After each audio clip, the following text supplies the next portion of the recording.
L'équité. Il faut être équitable.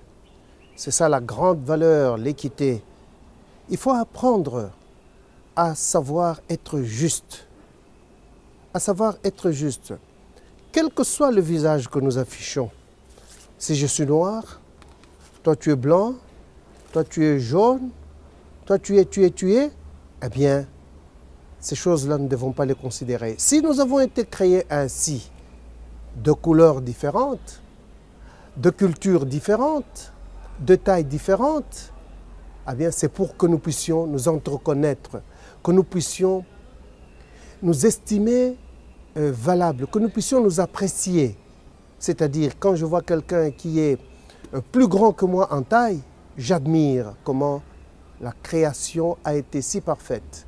Si je me retrouve à côté de quelqu'un qui est plus petit que moi, c'est que je m'évalue moi-même, je trouve la grandeur qui est en moi, je dis c'est une chose très bonne.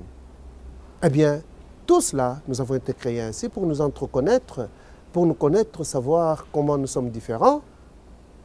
Mais cela ne signifie pas que les différences qu'il y a entre nous doivent nous amener à être partiales. Donc, à nous distinguer.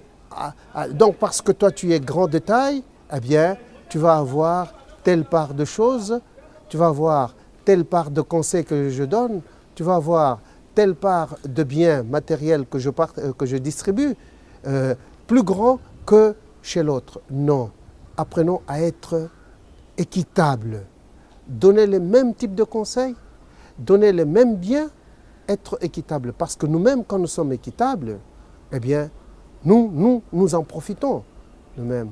Nous grandissons nous-mêmes. Nous apprenons à cultiver les valeurs que l'Éternel a mises en nous, à développer nos talents. Donc, il faut être équitable, savoir bien partager. Il ne faudrait pas que, par exemple, quand nous sommes en famille, parce que tout part de la famille, la petite cellule, tout part de la famille. Cet enfant qui est devenu aujourd'hui ministre, cet enfant qui est devenu aujourd'hui député, a été d'abord en famille.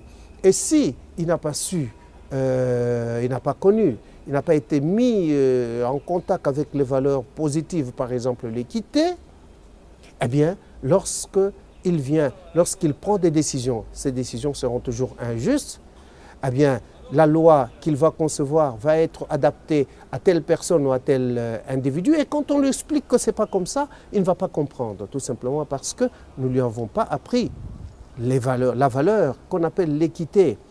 Eh bien, la conséquence, c'est quoi? Si par exemple, cet enfant qui a grandi dans l'absence de la connaissance de ces grandes valeurs, l'équité par exemple, il aujourd'hui s'occupait de l'Union africaine, ce n'est qu'un exemple, eh bien toute l'Afrique va être induite en erreur, les valeurs vont être détruites. Et donc il nous faut apprendre aux enfants, il faut apprendre aux autres à être équitables, à rester dans le juste milieu.